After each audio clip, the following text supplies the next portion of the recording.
horror fans, once again, it is me, the Horror Miser Monty G. Yes, it's time to do a tag video. I haven't done a tag video for a while.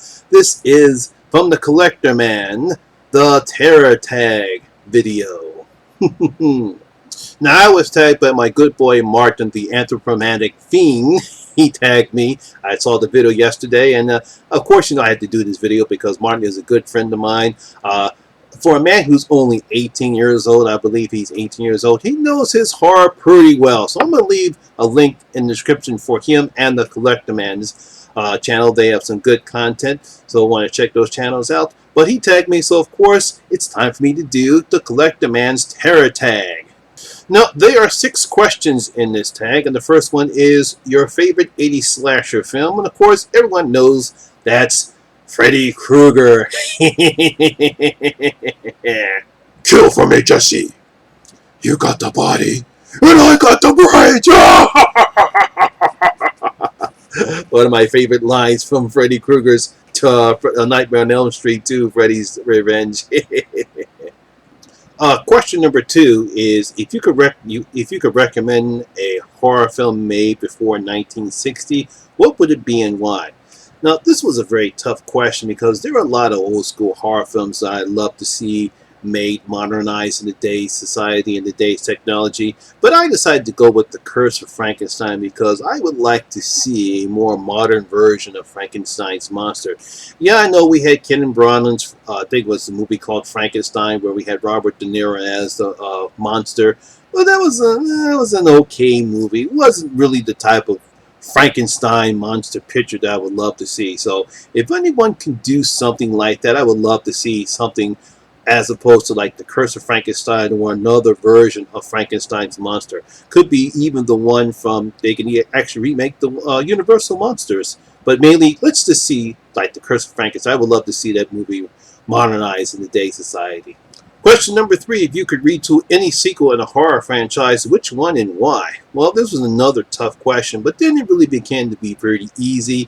If I was going to do anything, it would be Child's Play 3, because I feel as though if you had a better conclusion to a trilogy, that's what I would do with Child's Play 3. Instead of coming up with the story where they had Andy a little bit grown and it kind of threw off the true purpose why Chucky was going after Andy, and he went on ahead with this little black kid in a military academy school that they had set up. It kind of threw the whole Child's Play off. So the way I would do it, I would have the story still considering around Chucky going after Andy. He's a little bit older now. Maybe, as a matter of fact, I would have it to where Andy's an adult, but he's still after him, but at least we can have a more adult version of Andy, but it would probably be somewhere where the whole story ended. It would be fitting into the series. That's how I would do Child's Play 3. Question number 4, who is your favorite final girl? Now, a lot of people will probably say Sydney from Scream, Jamie Lee Curtis, Laurie Strode from Halloween, but I'm going to go with Amy Still, aka Jenny from Friday the 13th Part 2. That's because she used psychology to get to Jason at the end, and that was a very smart play on her part. So it'll be Jenny from Friday the 13th Part 2. Question number 5, favorite John Carpenter theme? It would be the theme from The Fog.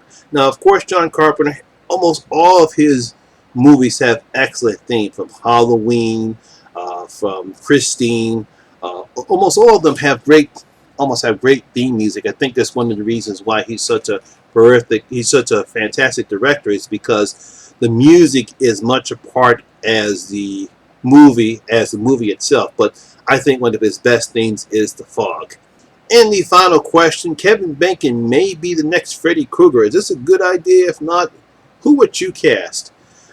Now, Kevin Bacon's a pretty good actor. Most of the stuff he's been in, I truly do enjoy, but I really can't see him right now being portraying a character like Freddy Krueger, especially at his age. I'm not saying he can't pull it off, but there is some physicality that Krueger does in his films, and I don't know if he can actually still pull it off. I don't think his last movie, You Should Have Left, does Kevin Bacon any favors in the type of role he plays, but at this time I don't know how he pull it off. Now, if there was an actor that can actually pull off Freddy Krueger, I think it'd be William Dafoe. He has the right type of facial expressions. I think he has the right glee and villainy. I think when you take a look at how he portrayed the Green Goblin, how he pointed back from Norman Oswald to the Green Goblin, I think that's a way he can also portray Freddy Krueger. So if there is an actor that can actually pull off Freddy Krueger, it'd be William Dafoe. So there you have it. Those are my answers to the terror tag. Once again, I want to thank Martin for tagging me in this question. I want to thank the CollectorMan for creating this tag.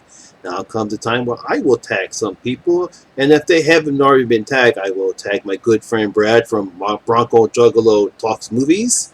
I will tag Jen and Christian from Jen's Reviews from the Grave. I'll tag you guys, and of course, if you are watching right now, you've been officially tagged by the Horror Miser Monty G. Just make sure that you do give the CollectorMan credit because this is his tag.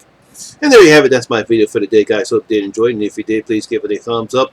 If you're new here, please hit that subscribe button and ring that notification bell. That way you'll be notified anytime when I put new videos such as this one. Also, all my social media links will be in the description box below as well. Once again, my name is Lamont Smith, better known as the Horror Miser Monty G. And always remember, horror rules. I'll see you in my next video. I'm out.